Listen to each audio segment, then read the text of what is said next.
In the icy dark of the early morning, a taxi driver drives alone on a deserted country road. As he slows down, his headlights illuminate a body lying on the shoulder. It's a wounded German shepherd, covered in blood, with a twisted paw. The taxi driver looks around, sees no one, and silently opens the rear door of the car.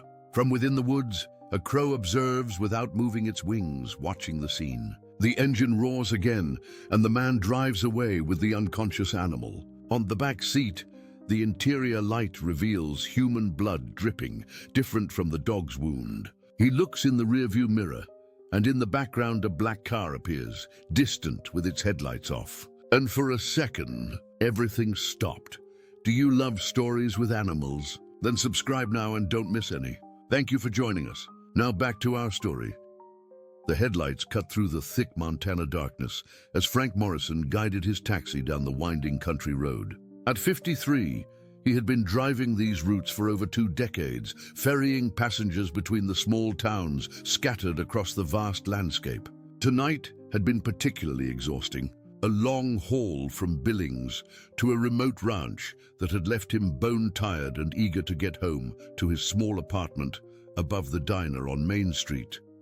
The radio crackled with static, barely picking up the late-night country station from Great Falls. Frank adjusted the volume and rubbed his eyes, fighting the fatigue that was beginning to weigh heavily on his shoulders. The clock on the dashboard read 2:47 a.m., and the road stretched endlessly ahead, bordered by towering pine trees that seemed to close in around him like silent sentinels. That's when he saw it. A dark shape on the shoulder of the road, barely visible in the amber glow of his headlights. Frank squinted, thinking it might be a fallen branch or perhaps a piece of debris that had blown across the asphalt. But as he drew closer, the shape moved slightly, and his heart skipped a beat. He slammed on the brakes, the old Crown Victoria sliding slightly on the loose gravel before coming to a complete stop about 20 feet from whatever was lying there. Frank sat for a moment, engine idling, staring at the motionless form. In all his years of driving these lonely roads, he had seen his share of wildlife casualties, but something about this felt different. Leaving the engine running and the headlights on, Frank stepped out into the crisp mountain air. The temperature had dropped significantly since sunset, and his breath formed small clouds as he approached the figure cautiously. What he found made him gasp audibly.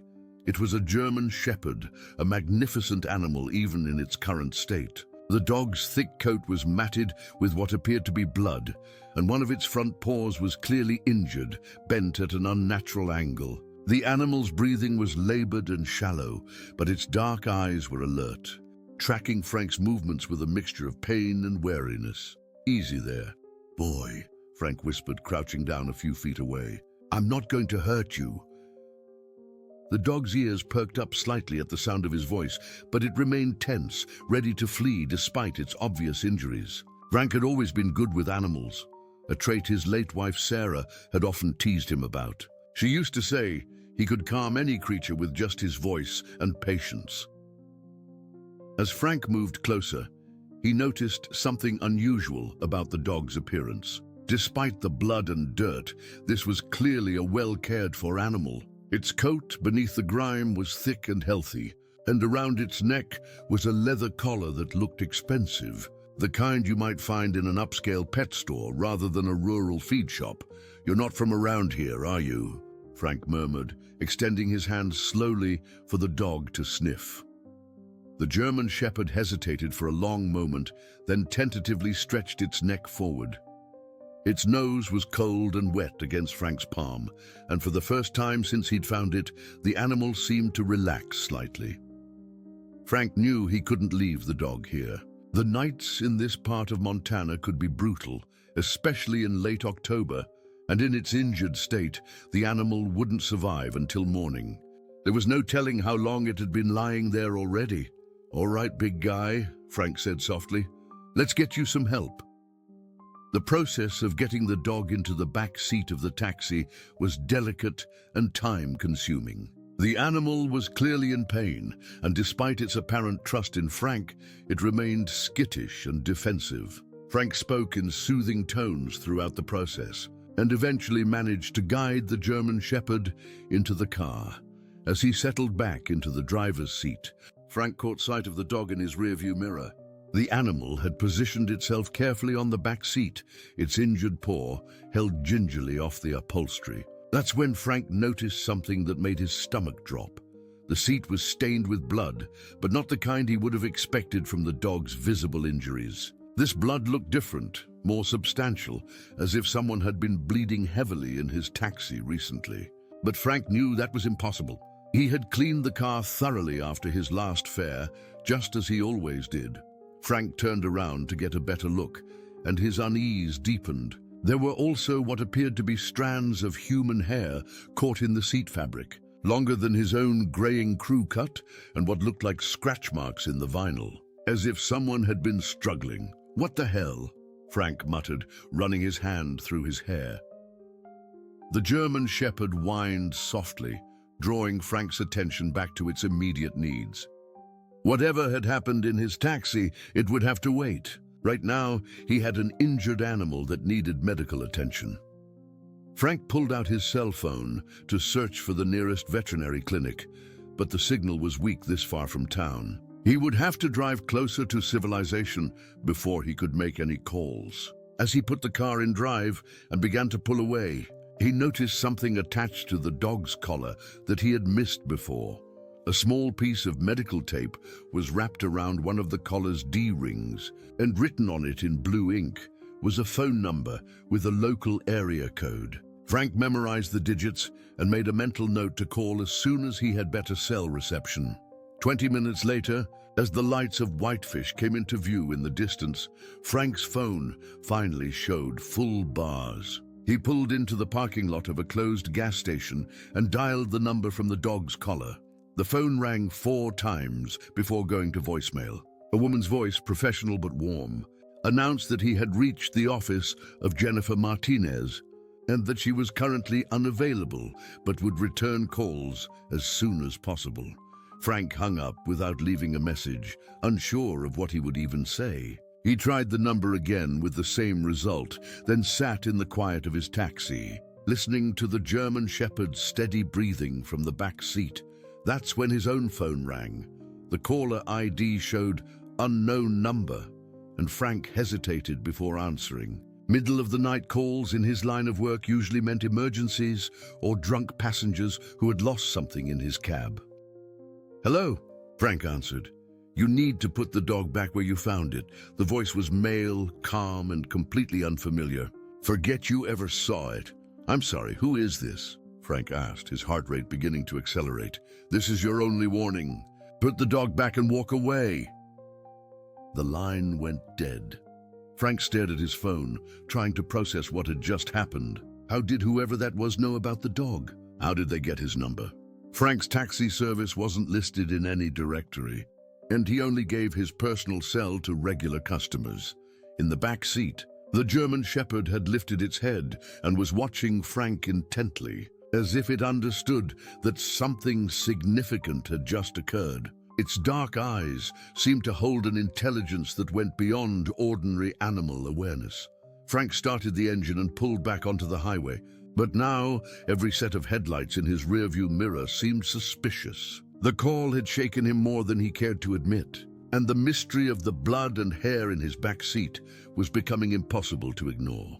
As he drove toward town, Frank couldn't shake the feeling that finding this dog was just the beginning of something much larger and more complicated than a simple animal rescue. The German Shepherd had come into his life carrying secrets, and Frank was beginning to understand that walking away might no longer be an option. The weight of the mysterious phone call pressed down on him like a physical force. In 30 years of driving taxi in this small Montana community, Frank had never received a threatening call. He knew most of his regular customers by name, and even the occasional difficult passenger had never made him feel genuinely afraid. But there had been something in that caller's voice, a cold certainty that suggested this was far from over. Frank glanced at the gas gauge and realized he was running low on fuel. The nearest station was another 15 minutes away, but he didn't want to stop until he absolutely had to. Every shadow seemed threatening now. Every pair of headlights in his rearview mirror a potential threat. The German Shepherd seemed to sense his anxiety, occasionally lifting his head to look around before settling back down with a soft whine. Frank drove through the quiet streets of Whitefish, his mind racing as he tried to make sense of the threatening phone call.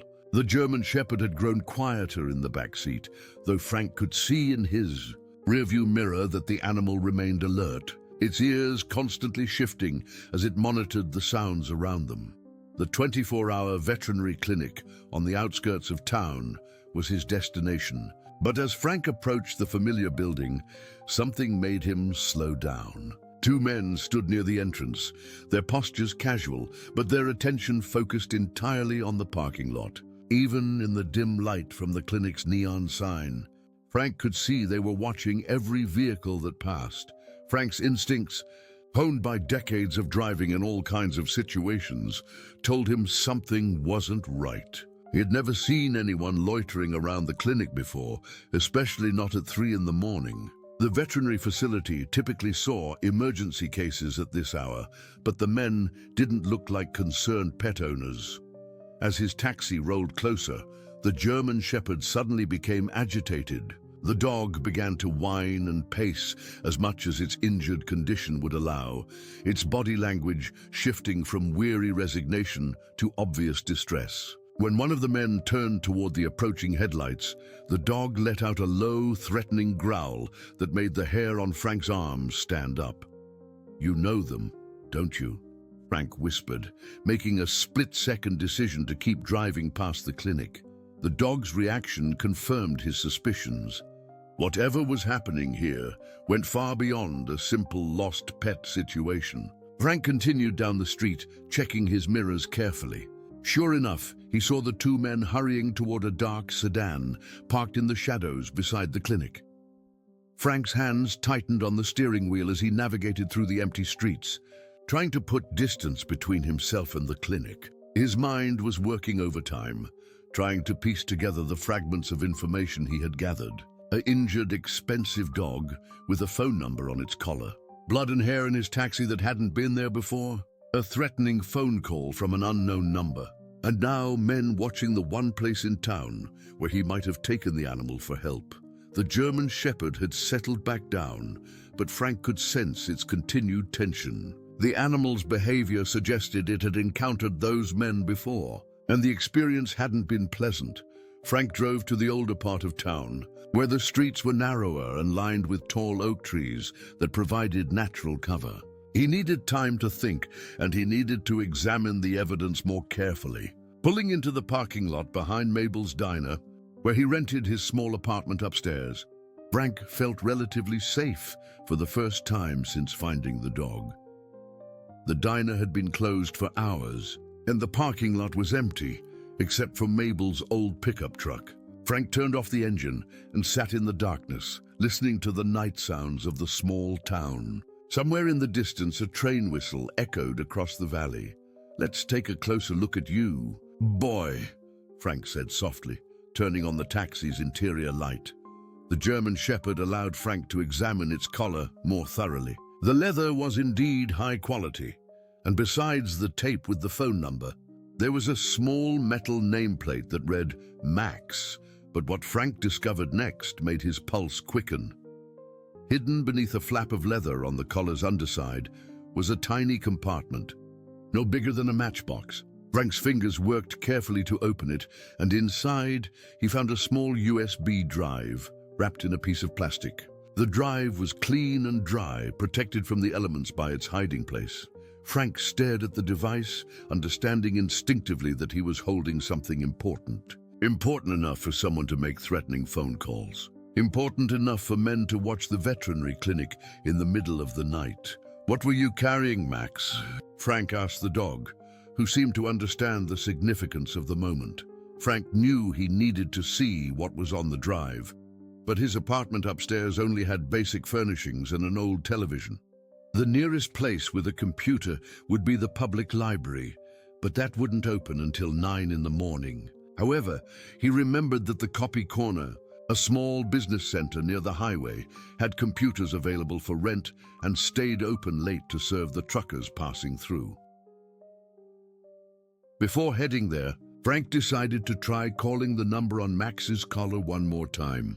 This time, instead of going straight to voicemail, the phone rang twice before someone answered. Jennifer Martinez speaking. The voice was cautious, wary. Ms. Martinez, my name is Frank Morrison. I'm a taxi driver here in Whitefish, and I found a German Shepherd on the highway tonight. Your number was on his collar. There was a long pause. Max, you found Max? If that's his name, then yes. He's injured, but he's alive. Frank heard what sounded like a sob of relief. Thank God. I've been looking for him for weeks. Where are you? I can come get him right now. Well, that's the thing, Frank said carefully. Some strange things have been happening since I found him. I think he might be in danger. Another pause, longer this time. Mr. Morrison, I need you to listen to me very carefully. Don't take Max to any veterinary clinics or animal shelters. Don't tell anyone else that you found him. And whatever you do, don't trust the police. Why not? Because there are people who will do anything to find Max, and not because they care about his welfare. I've been hiding for 3 weeks because of what Max was carrying when he disappeared. Frank's grip tightened on the phone. The USB drive? The sharp intake of breath on the other end told him he had guessed correctly. You found it, Jennifer said, her voice dropping to almost a whisper. Mr. Morrison, I need you to understand something. That drive contains information that certain people would prefer to keep buried. I'm an investigative journalist, and I was working on a story about financial irregularities at Morrison Development Corporation. When I got too close to the truth, they tried to silence me. Frank felt his world tilting on its axis. What kind of financial irregularities? Money laundering, fraud, corruption involving public officials. The kind of story that can destroy careers and send people to prison for decades. I had been investigating for months, following paper trails and documenting transactions that didn't add up. Frank felt a chill run down his spine. Morrison Development was one of the largest construction companies in Montana, with projects spanning several states. The company was owned by Robert Morrison, a wealthy businessman who had been Frank's cousin until a bitter family feud 20 years ago had torn them apart. Robert Morrison, Frank said quietly. You know him. He's my cousin. We don't speak anymore. Jennifer's voice became urgent. Then you're in more danger than I thought.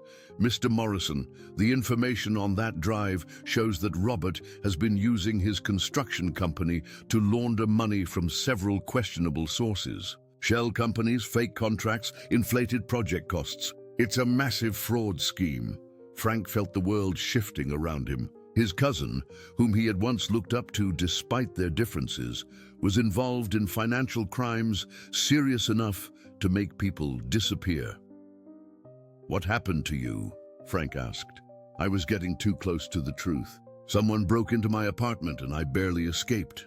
I've been staying in different motels ever since, trying to avoid whoever is looking for me. Max got separated from me during the break-in and I thought I'd lost him forever.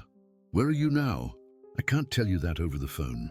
But I need that drive back, and I need to make sure Max is safe. There's a rest stop on Highway 93, about 15 miles south of town. Can you meet me there in 2 hours? Frank looked at Max, who was watching him intently. How will I know it's you? I'll be driving a blue Honda Civic, license plate starts with MT4. And Mr. Morrison, thank you for taking care of Max. He's been my companion through this whole nightmare. After hanging up, Frank sat in the darkness of his taxi, processing everything he had learned. His cousin Robert, whom he had once admired for his business success, was apparently running a sophisticated financial fraud operation. Jennifer Martinez, the dog's owner, was a journalist who had uncovered the scheme and was now in hiding. And somehow, Frank had stumbled into the middle of it all by doing nothing more than stopping to help an injured animal. Max whined softly from the back seat, and Frank reached back to gently stroke the dog's head. Don't worry, boy. We're going to get you back to your mom. But even as he spoke the words, Frank couldn't shake the feeling that the next few hours were going to test his courage in ways he had never imagined. The threatening phone call had been just the beginning, and somewhere out there, people were actively searching for the dog in his back seat. Frank started the engine and began driving toward the highway, checking his mirrors constantly for any sign of pursuit. The night that had started with a simple act of kindness was rapidly becoming the most dangerous few hours of his life. The drive to the rest stop felt endless. Frank kept the taxi at a steady speed, following the winding curves of Highway 93 as it cut through the dense forest. Max had finally fallen asleep in the back seat, his breathing more regular now. Though Frank could see that the dog's injured paw was swollen and needed proper medical attention. Every few minutes, Frank checked his rearview mirror for headlights, but the road behind him remained dark. The threatening phone call kept echoing in his mind, and he found himself questioning whether he was making the right decision by getting involved in Jennifer's situation. A lifetime of keeping his head down and avoiding conflict was being challenged by circumstances beyond his control. The rest stop appeared ahead, its parking lot illuminated by tall sodium lights that created pools of orange glow against the surrounding darkness. Frank could see a few long-haul trucks parked in the designated areas, their drivers likely catching some sleep before continuing their journeys. Near the main building, he spotted a blue Honda Civic parked alone under one of the lights.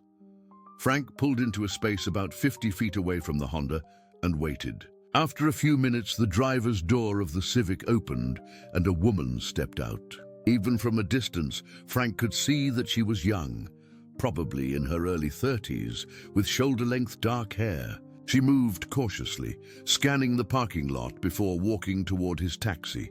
When she reached his window, Frank could see the exhaustion in her face. Jennifer Martinez looked like someone who hadn't slept properly in weeks. Her clothes were wrinkled, and there were dark circles under her eyes, but her expression was alert and determined. "Mr. Morrison?" she asked softly. "Call me Frank," he replied, stepping out of the taxi. "And you must be Jennifer." At the sound of Jennifer's voice, Max stirred in the back seat and began to whine excitedly. Jennifer's face lit up with the first genuine smile Frank had seen from her. "Max, baby," she whispered, opening the back door of the taxi. The reunion between Jennifer and her dog was immediate and emotional. Despite his injuries, Max managed to lift his head enough to lick Jennifer's face, his tail wagging weakly. Jennifer's eyes filled with tears as she gently examined his condition. "How bad is he hurt?" she asked Frank. "His front paw is definitely injured, possibly broken. He needs to see a veterinarian, but there were men watching the clinic in town." Jennifer nodded grimly. "I know. They've been monitoring all the places I might go. That's why I've been staying away from anywhere that could help Max." "Tell me about this story you were working on," Frank said. "What exactly did you discover about my cousin?" Jennifer looked around the parking lot nervously before answering. "I'd been investigating Morrison Development for months. What started as a routine story about construction contracts turned into something much bigger. Your cousin has been using his company to move money around in ways that don't add up." She reached into her purse and pulled out a small notebook, its pages filled with handwritten notes and diagrams. "See, Morrison Development would bid on legitimate projects, win the contracts, but then subcontract the actual work to other companies at much lower rates. The difference in cost would disappear into various shell companies that Robert controls. On paper, everything looks legal, but the money trail shows a sophisticated laundering operation." Frank studied the notebook, trying to understand the complex financial web his cousin had apparently created. The pages were filled with charts, arrows connecting different company names, and columns of numbers that made his head spin. "But it gets worse," Jennifer continued, flipping to another page in her notebook. "Some of these shell companies don't actually exist.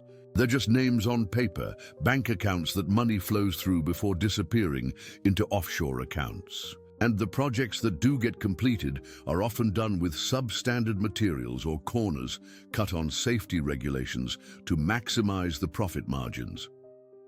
Millions, maybe tens of millions over the past few years. And that's just what I was able to trace. The USB drive Max was carrying has the complete financial records I managed to copy before they figured out what I was doing. Who is they? Jennifer's expression darkened. That's where it gets complicated. Robert isn't working alone. There are other people involved, including someone in law enforcement who's been feeding him information about any investigations. That's why I can't go to the police. Frank felt a growing sense of unease. How do you know about the corrupt cop? Because 3 weeks ago, I thought I had found an honest detective who would listen to my evidence. Detective Raymond Walsh with the County Sheriff's Department. I arranged to meet him at a coffee shop to show him what I had discovered. Jennifer paused, stroking Max's head gently as she continued her story. Walsh seemed interested at first, asked good questions, took notes. But then he started asking specific questions about where I kept my files, whether I had made copies, who else knew about my investigation. Something about his manner changed and I got suspicious. What did you do? I told him I needed to think about it and left without showing him the USB drive. That night someone broke into my apartment. I barely got out with Max and the clothes on my back. Frank was beginning to understand the scope of what Jennifer had uncovered. And you think this Detective Walsh tipped them off? I'm sure of it. The next morning, I tried calling Walsh to set up another meeting, but he told me he had reviewed my allegations and found them to be unfounded. He suggested I drop the investigation for my own safety. The implications were staggering. Frank's cousin wasn't just running a financial fraud scheme. He had law enforcement protection that made him virtually untouchable through normal channels. What's your plan now? Frank asked. Jennifer looked down at Max, who was resting his head on her lap. I've been trying to find a way to get the information to someone trustworthy, but I don't know who to trust anymore. Every journalist I've tried to contact either doesn't respond or tells me they can't help without more verification. What about the FBI? Surely federal authorities would be interested in this kind of financial fraud. That's what I thought too, but reaching out to federal agencies requires going through proper channels. And I don't know how deep the corruption goes. For all I know, Robert has contacts there too. Frank watched Jennifer's obvious frustration and felt an unexpected surge of protective instinct. This young woman had stumbled onto something huge and was now alone, hunted, and running out of options. What if we could find a veterinarian who isn't connected to the local network? Frank suggested. Someone who could treat Max without asking questions or reporting it? Jennifer's eyes brightened slightly. Do you know someone like that? Frank thought for a moment. There's a retired vet named Dr. Patricia Holbrook who lives about an hour from here. She used to treat farm animals before she retired, and she's known for being discreet. She might be willing to help. But what about the people looking for us? They'll be monitoring the roads. Frank had been thinking about that problem during the drive to the rest stop. I know these back roads better than anyone. I've been driving them for 20 years. There are routes through the mountains that avoid the main highways completely. Jennifer considered this for a long moment, gently stroking Max's fur as she weighed her options. If we're going to do this, we need to be smart about it, she said finally. The people looking for Max and that USB drive aren't going to give up easily. They've already shown they're willing to break into apartments and threaten people. What exactly is on the USB drive that makes it so important? Jennifer reached into her jacket and pulled out a small device identical to the one Frank had found in Max's collar. Bank records, shell company documents, email communications between Robert and his partners, photographs of meetings, recordings of phone conversations. Everything needed to prove the money laundering operation and identify everyone involved. Frank stared at the drive in her hand. Wait, if you have the evidence, what was Max carrying? Jennifer smiled for the first time since their conversation had begun. Insurance. I made multiple copies of everything and hid them in different places. The drive Max was carrying contains the most damaging evidence, including the recordings that prove law enforcement involvement. So even if they had found Max and the drive, I would still have enough evidence to expose them. But what Max was carrying could send several people to prison for a very long time. Frank felt a mixture of admiration and concern for Jennifer's thoroughness. She had thought like a true investigative journalist, creating multiple safeguards for her evidence. But she had also painted a target on herself that would be difficult to remove. Dr. Holbrook's place is isolated, Frank said. We could get Max treated and figure out our next move from there. Jennifer nodded, her decision made. Let's do it. But Frank, I need you to understand something. Once you help me with this, there's no going back. These people will come after you too. Frank looked at Max, then at Jennifer's determined but exhausted face. He thought about his quiet life, his daily routine, the safety of anonymity he had cultivated for decades. Then he thought about his cousin Robert, who had apparently chosen greed over family and integrity. I understand, Frank said quietly. Let's go save your dog. Frank helped Jennifer carefully transfer Max to her Honda Civic, where the dog could lie more comfortably across the back seat. The transfer revealed just how much pain the animal was in, but Max endured it stoically, seeming to understand that these people were trying to help him. Follow me, Frank told Jennifer as they prepared to leave the rest stop. Stay about a quarter-mile behind, and if you see me pull over, find a place to hide until I signal that it's safe. Jennifer nodded, her face set with determination, despite the obvious fear in her eyes. Frank, I can't thank you enough for this. Most people would have just dropped Max at a shelter and walked away. Most people don't have family members involved in money laundering schemes, Frank replied with a wry smile. I guess I have a personal stake in this now. The route Frank chose wound through the back roads of the Flathead Valley, following logging trails and farm roads that rarely saw traffic except during hunting season. His taxi's headlights illuminated the narrow asphalt ribbon cutting through dense forest, with tall pines creating a natural canopy overhead. Frank had driven these roads countless times over the years, taking hunters to remote camps and occasionally ferrying supplies to isolated homesteads. Tonight, his knowledge of every curve and intersection felt like a lifeline. The main highways would be monitored, but out here in the wilderness, they could move without being detected. About 30 minutes into the journey, Frank noticed headlights in his rearview mirror that seemed to be maintaining a consistent distance. He slowed down slightly and the lights slowed as well. When he sped up, they matched his pace. Frank felt his pulse quicken as he realized they might have been followed despite their precautions. Frank reached for his radio and tried to reach Jennifer on the CB frequency they had agreed upon. Jennifer, you there? Her voice crackled through the static. I'm here. What's wrong? We might have company. There's a vehicle behind me that's been matching my speed for the last 10 minutes. What should we do?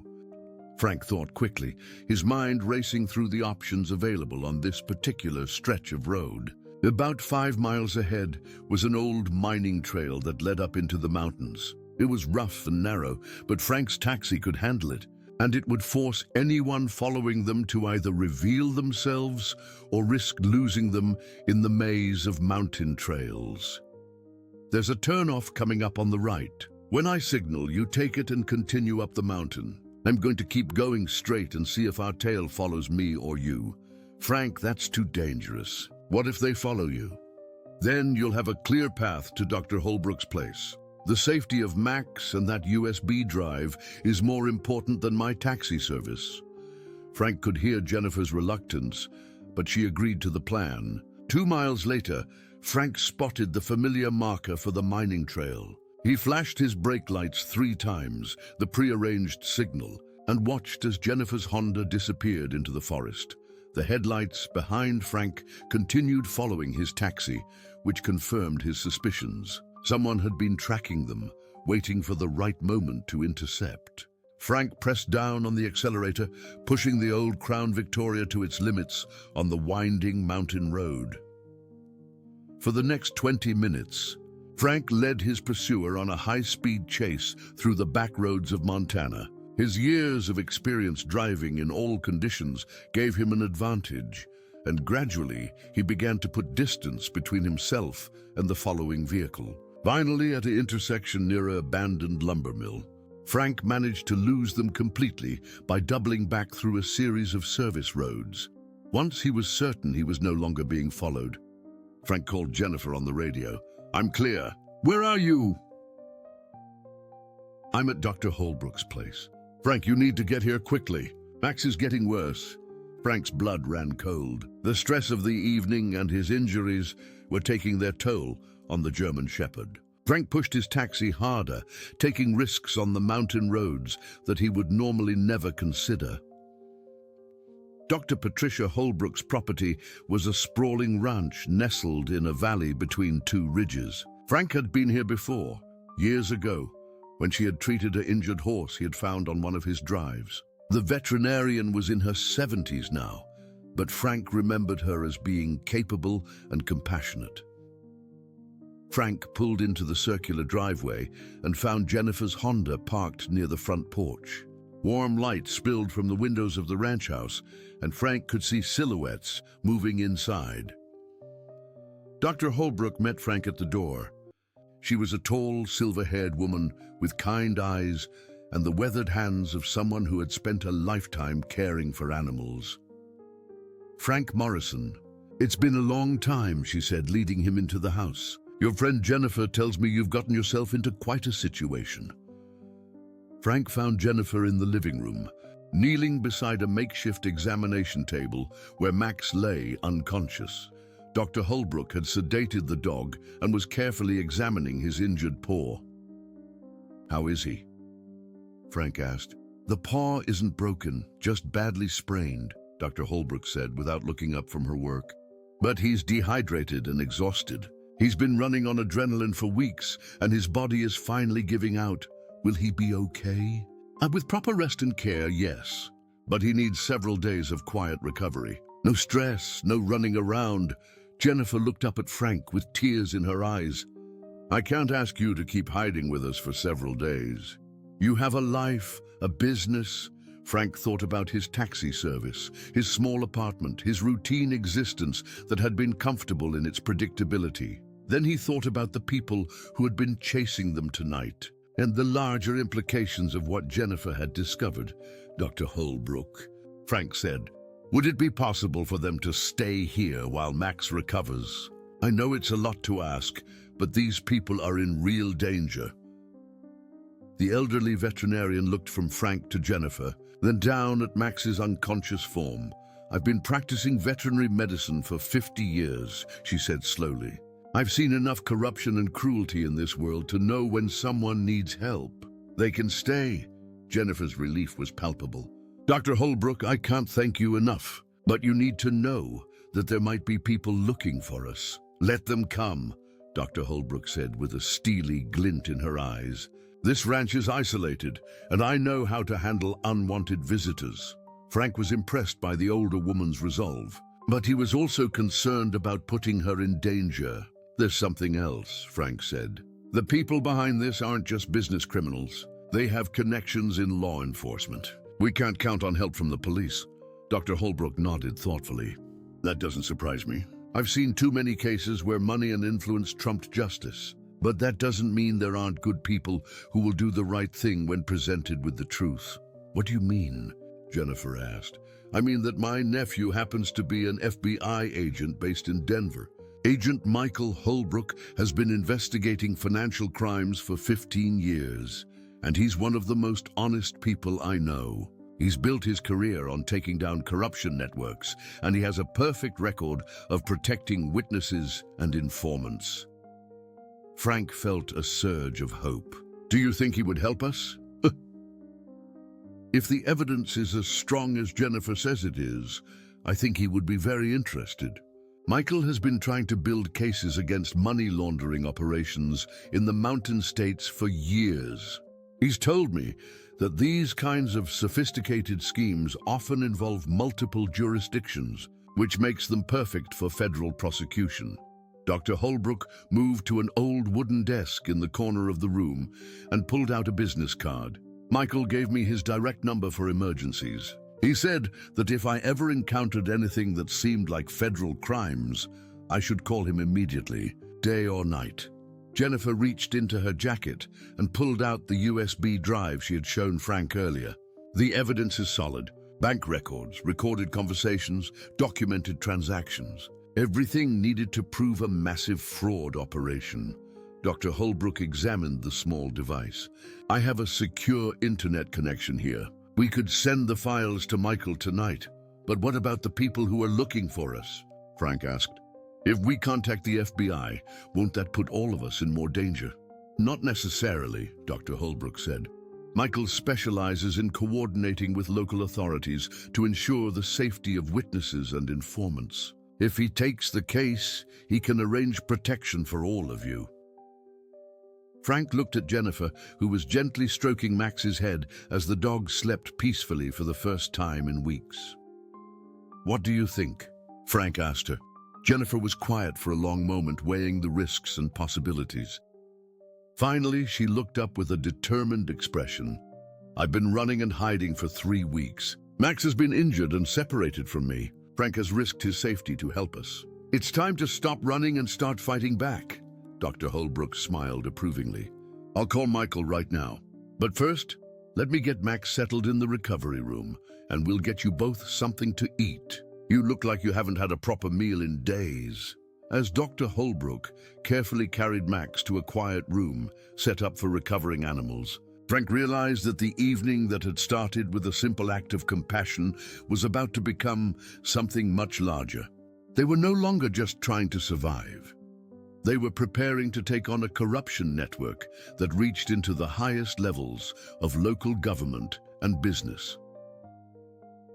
Frank watched Jennifer as she followed Dr. Holbrook, her shoulders straighter than they had been all evening. For the first time since this adventure began, they had hope, allies, and a plan. But Frank couldn't shake the feeling that the most dangerous part of their journey was still ahead. While Dr. Holbrook prepared a light meal in her kitchen, Frank and Jennifer sat in the comfortable living room, finally able to relax for the first time all evening. The ranch house felt like a sanctuary, with its warm lighting, rustic furniture, and the gentle sounds of night animals outside. Jennifer had been quiet since they arrived, and Frank could see the exhaustion catching up with her now that Max was safe and receiving proper care. You know, Frank said softly, when I got up this morning, the most exciting thing on my agenda was picking up Mrs. Henderson from her doctor's appointment in Kalispell. Jennifer managed a small smile. Funny how life works, isn't it? 3 weeks ago, I thought the biggest challenge in my career would be getting an interview with the mayor about the new parking meters downtown. What made you start investigating? My cousin's company in the first place? Jennifer leaned back in her chair, gathering her thoughts. It started with a tip from a construction worker named Danny Rodriguez. He called the newspaper saying that Morrison Development was paying crews for work that was never completed on a school renovation project. I thought it might be a simple case of contractor negligence, but it turned into something much bigger. Exactly.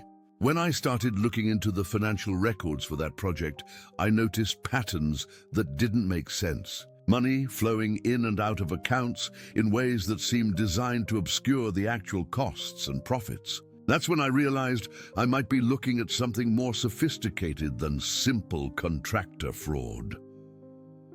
Dr. Holbrook returned with a tray of sandwiches and hot coffee. I've called Michael, she announced. He's driving up from Denver tonight. Should be here by morning. Frank felt a mixture of relief and apprehension. What did you tell him? Just that I had some people here who had information about a financial fraud case that might interest him. Michael knows I don't waste his time with trivial matters. Jennifer picked at her sandwich, still processing the rapid changes in their situation. Dr. Holbrook, if your nephew takes this case, what happens to us? I mean, will we have to testify in court? Will our identities be protected? Those are good questions, Dr. Holbrook replied. Michael will explain the witness protection options available. But I should warn you that once you hand over that evidence to federal authorities, there's no going back. This will become an official investigation, Frank understood the implications. And Robert will know that someone has turned over evidence against him, which means, Jennifer added, that anyone connected to this case could become a target for intimidation or worse. Dr. Holbrook's expression became serious. That's why it's important to do this right. Michael has experience with cases involving corruption and witness safety. If you decide to move forward, he'll make sure you're protected. The three of them sat in contemplative silence for several minutes, each understanding that they were at a crossroads. Frank thought about his simple life as a taxi driver and how quickly everything had changed. Jennifer was considering the end of her life in hiding and the beginning of what could be a long legal process. Dr. Holbrook was thinking about the safety of her isolated ranch and the people she had agreed to help. The peaceful moment was interrupted by the sound of Max stirring in the recovery room. Jennifer immediately went to check on him, and Frank followed. The German Shepherd was awake and alert, though still groggy from the sedation. His injured paw was wrapped in clean bandages, and he was lying on a comfortable bed that Dr. Holbrook had arranged for him. "Hey, boy," Jennifer whispered, gently stroking his head. "How are you feeling?" Max's tail wagged weakly, and he managed to lift his head enough to lick Jennifer's hand. The simple gesture brought tears to her eyes, and Frank realized how much this dog meant to her beyond his role as a carrier of evidence. "He's been with me for 3 years, Jennifer said, as if reading Frank's thoughts. "I adopted him from a rescue shelter when he was just a year old. Someone had abandoned him, and he was so scared and defensive. It took months for him to trust me." "He's lucky to have you," Frank said. "And you're lucky to have him. If he hadn't reacted the way he did when we saw those men at the clinic, we might have walked right into a trap." Jennifer nodded. "Max has always been protective, but these past few weeks he's been my early warning system. He could sense danger before I could see it." Dr. Holbrook joined them in the recovery room, carrying a small bowl of water for Max. "He should drink a little if he's able. Dehydration was one of my main concerns." As if understanding the conversation, Max lowered his head and began drinking slowly. The normalcy of the action seemed to restore some peace to the room. "Dr. Holbrook," Jennifer said, "I need to ask you something. When your nephew gets here, would it be possible for Max to stay with you during the investigation? I don't know what's going to happen to me, where I might have to go, and I want to make sure he's safe." Dr. Holbrook smiled warmly. "Of course. This old ranch could use a good dog around, and Max is welcome to stay as long as necessary." Frank watched the interaction between the women and felt an unexpected sense of family forming among the three of them. They had been thrown together by circumstances, but genuine bonds were developing through their shared experience. "There's something I haven't told you," Frank said suddenly. Both women looked at him expectantly. "When I was growing up, Robert and I were very close. He was like an older brother to me after my father passed away. Robert taught me how to drive, helped me get my first job, even lent me money to buy my taxi when I was starting out." Jennifer's expression softened. "What happened between you?" Frank was quiet for a moment, remembering painful conversations from 20 years ago. "Robert started making what he called smart business decisions that I thought were cutting corners and taking advantage of people. When I questioned him about some of his practices, he told me I was naive and didn't understand how the real world worked. That must have been hard," Dr. Holbrook said gently. The final break came when Robert underbid a local contractor for a school renovation project, then used substandard materials and cut safety measures to increase his profits. When I confronted him about it, he told me to mind my own business and stick to driving my taxi. Frank looked down at Max, who was watching him with intelligent eyes. "I've regretted not speaking up more forcefully ever since. If I had pushed harder, maybe Robert wouldn't have gone as far down this path. Maybe other people wouldn't have been hurt by his schemes." Jennifer reached over and touched Frank's shoulder. "Frank, you're not responsible for your cousin's choices. And look what you're doing now. You're helping to stop him." Dr. Holbrook nodded in agreement. "Sometimes it takes years for the opportunity to make things right to present itself. What matters is that you're taking that opportunity now." Frank felt a weight lifting from his shoulders. For 20 years, he had carried guilt about his inability to change Robert's path. Tonight, he was finally able to do something concrete to address the consequences of his cousin's actions. A few hours later, as dawn began to break over the mountains, they heard the sound of a vehicle approaching the ranch. Dr. Holbrook looked out the window and smiled. "That's Michael's car." Frank and Jennifer exchanged glances, both understanding that the next few hours would determine the course of their lives for months or years to come. The evidence Jennifer had gathered could expose a massive fraud operation, but it would also thrust them into the center of a federal investigation with all the complications that entailed. Agent Michael Holbrook turned out to be a tall, serious man in his early 40s with the same kind eyes as his aunt. He listened carefully as Jennifer presented her evidence, asking detailed questions about her investigation methods and the sources of her information. His expertise was immediately apparent in the way he analyzed the financial documents, understanding the complex schemes that had taken Jennifer months to unravel. "This is impressive work," he said, after reviewing the USB drive contents on Dr. Holbrook's computer. "You've documented a sophisticated money laundering operation that appears to involve multiple businesses and at least one law enforcement official.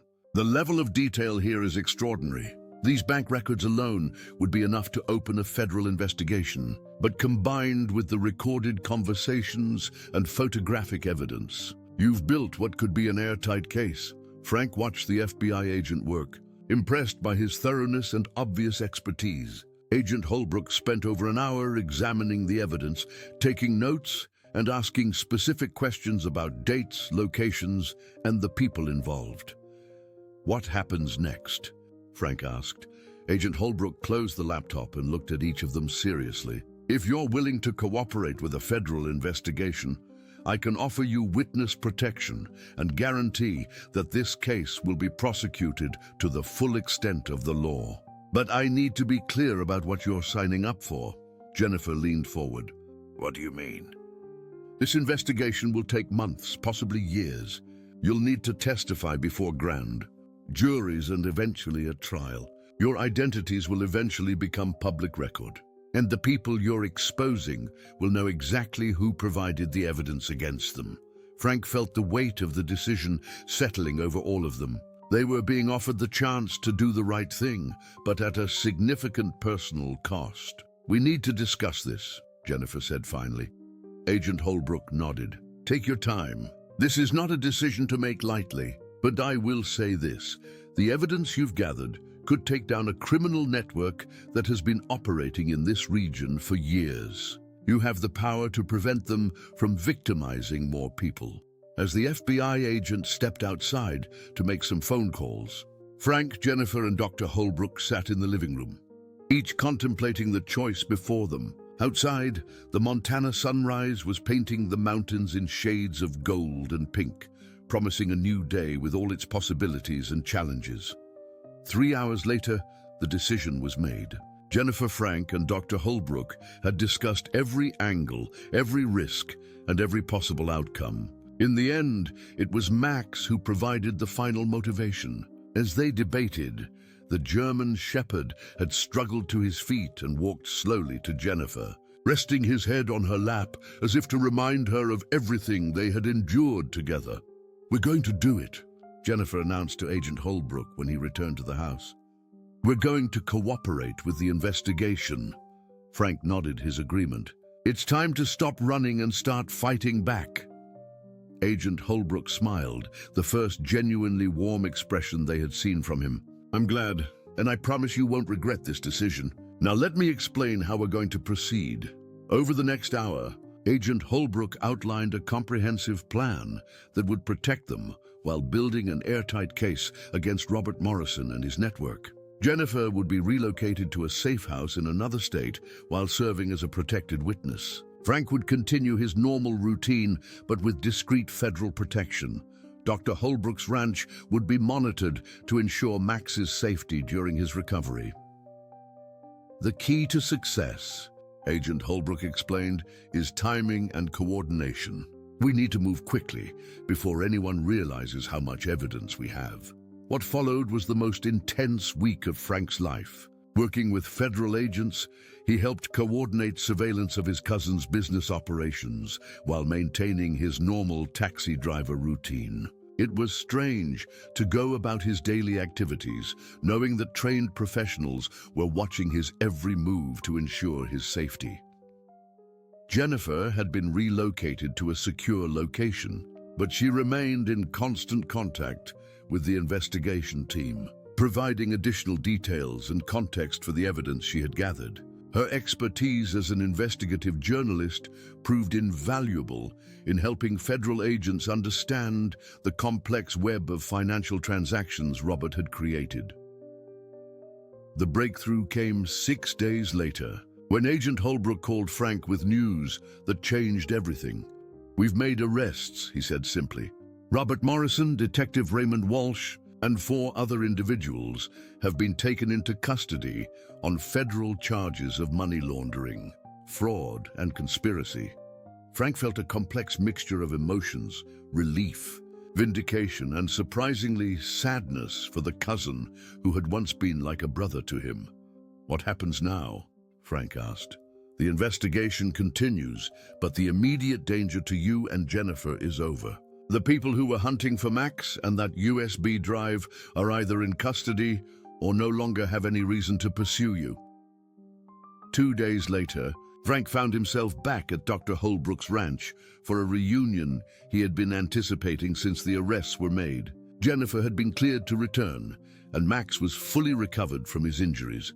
Frank arrived to find Jennifer sitting on the ranch house porch with Max at her side, both of them looking healthier and more relaxed than he had ever seen them. The German shepherd's tail wagged enthusiastically when he spotted Frank's taxi pulling into the driveway. "Look who's back to his old self," Jennifer said, laughing as Max bounded over to greet Frank with characteristic German shepherd enthusiasm. "He looks like a different dog," Frank observed, scratching behind Max's ears. "Hard to believe this is the same injured animal I found on the side of the road." Dr. Holbrook emerged from the house, carrying a tray of lemonade and wearing a satisfied smile. "Recovery is remarkable when an animal feels safe and loved. Max has been a perfect patient." The 3 humans and 1 dog spent the afternoon on the porch, sharing stories and catching up on the developments in the case. Agent Holbrook had kept them informed of the investigation's progress, and the scope of Robert Morrison's criminal network had proven to be even larger than Jennifer's initial investigation had revealed. "The financial records you gathered led us to discover similar operations in 3 other states," Agent Holbrook had told them. "Your courage in coming forward has exposed a multi-million-dollar criminal enterprise."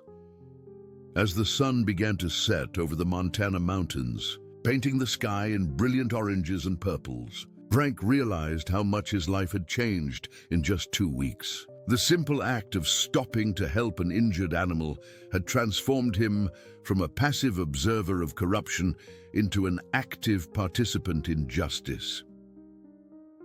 "I have something to tell you both," Jennifer said as they watched the sunset. "Agent Holbrook has offered me a position as a consultant with the FBI's Financial Crimes Unit. They want me to help develop better methods for detecting and investigating money laundering operations."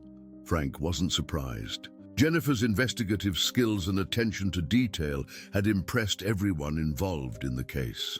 "That's wonderful," Dr. Holbrook said. "But what about Max?" Jennifer smiled and looked down at her companion. "That's the best part. The FBI position is based in Denver, which is only a few hours from here. Max and I were hoping we could visit regularly, if that's okay with you." Dr. Holbrook's face lit up. "This old ranch would be lonely without visitors. You're both welcome any time." Frank felt a warmth spreading through his chest as he listened to their plans. The temporary family that had formed during their crisis was going to continue, even though the danger had passed. "What about you, Frank?" Jennifer asked. "Any thoughts about what comes next?" Frank had been considering that question for days. The experience of standing up to corruption and making a real difference in the world had awakened something in him that had been dormant for years. Actually, I've been thinking about expanding my taxi service, Frank said. Agent Holbrook mentioned that the FBI occasionally needs reliable local transportation for witnesses and investigators. I thought I might specialize in that kind of work. Jennifer grinned. Frank Morrison, professional Good Samaritan. Something like that, Frank agreed. As darkness settled over the ranch, Frank prepared to head back to town. Max accompanied him to his taxi, and for a moment Frank knelt down to look the German shepherd in the eyes. "You know, boy, you changed my life," Frank said softly. "When I found you on that road, I thought I was just helping an injured animal. I had no idea you were going to lead me on the adventure of a lifetime." Max seemed to understand, his intelligent eyes reflecting a contentment that Frank had never seen during their first traumatic week together. 6 months later, Frank received a call that brought the story full circle. Jennifer was getting married to Agent Michael Holbrook, and they wanted Frank to walk Max down the aisle as part of the wedding party. Max insisted, Jennifer joked when she called with the invitation. He said he wouldn't participate unless his rescuer was involved. The wedding took place at Dr. Holbrook's ranch on a perfect Montana spring day. Frank wore his best suit and walked proudly beside Max, who wore a custom-made bow tie for the occasion. As they made their way down the aisle between rows of folding chairs set up in the ranch's meadow, Frank reflected on the journey that had brought them all together. During the reception, as friends and family celebrated the new couple, Frank found himself standing alone for a moment. Watching Max play with some of the younger wedding guests, Dr. Holbrook approached and stood beside him. "Quite a journey from that night on the highway," she observed. "I keep thinking about what would have happened if I had just driven past," Frank admitted. "If I had been too tired or too afraid to stop," Dr. Holbrook smiled. "But you didn't drive past. That's what matters. You made a choice to help, and that choice changed everything." Frank nodded, understanding that she was right. The events of the past months had taught him that ordinary people could make extraordinary differences when they chose to act with courage and compassion. As the evening wound down and guests began to leave, Jennifer and Michael approached Frank with a small, wrapped package. "This is for you," Jennifer said, her eyes bright with emotion. "A wedding gift, but also a thank you for everything you did for Max and me." Frank unwrapped the package to find a beautiful leather photo album. Inside were pictures from their adventure. Max recovering at the ranch, Frank and Jennifer meeting with FBI agents, newspaper clippings about the successful prosecution of Robert Morrison and his associates, and photos from today's wedding celebration. On the first page was a handwritten note from Jennifer to Frank Morrison, who proved that heroes come in all forms, including taxi drivers who stop for injured dogs on dark highways. "Thank you for changing our lives and showing us that good people still exist in this world." Frank felt tears welling up in his eyes as he flipped through the album, seeing their story documented in photographs and memories. "This is beautiful," he managed to say. "Thank you." Max trotted over and sat beside Frank, resting his head against his leg in a gesture of pure affection. Frank scratched behind the dog's ears and marveled at how this remarkable animal had brought so many good people together. As Frank drove home that night, his taxi filled with leftover wedding cake and his heart full of gratitude, he thought about the lessons he had learned. Sometimes the most important journeys begin with simple acts of kindness. Sometimes helping others leads to helping yourself. And sometimes the most unlikely friendships create the strongest bonds. But more than that, Frank had learned that courage isn't the absence of fear. It's acting in spite of fear when the situation demands it. He had discovered that ordinary people like taxi drivers and retired veterinarians and small-town journalists could make extraordinary differences when they chose to stand up for what was right. Most importantly, he had learned that family isn't always about blood relations, but about the people who choose to stand by you when the stakes are highest. The next morning, Frank's phone rang with a request for a ride to the airport. As he prepared to start another day of driving the roads of Montana, Frank smiled, wondering what adventures might be waiting around the next curve. His taxi service had indeed expanded to include discreet transportation for FBI witnesses and investigators, and he had found a new sense of purpose in his work. After all, he had learned that you never know what extraordinary events might begin with an ordinary act of compassion. Dear listeners, we hope Frank and Jennifer's incredible journey has touched your hearts as much as it touched ours. Their story reminds us that courage comes in many forms, and that ordinary people can accomplish extraordinary things when they choose to act with compassion and determination. Max's loyalty and bravery show us that sometimes our four-legged friends are the true heroes of our stories. If this tale of friendship, justice, and unexpected adventure has moved you, we've prepared a special playlist of equally captivating stories that explore the beautiful complexity of human connections and the power of choosing to help others. You can find it by clicking the link on your screen. Don't forget to subscribe to our channel and give this video a thumbs up if Frank's courage and Jennifer's determination inspired you. Every day, we bring you unique stories that celebrate the remarkable moments that define our lives. Share your thoughts in the comments below. What would you have done if you found Max on that lonely highway? Your stories and reactions help us create even better content for our community. We can't wait to share our next adventure with you. Until then, remember that heroes might be closer than you think. Sometimes they're just taxi drivers who refuse to drive past someone in need.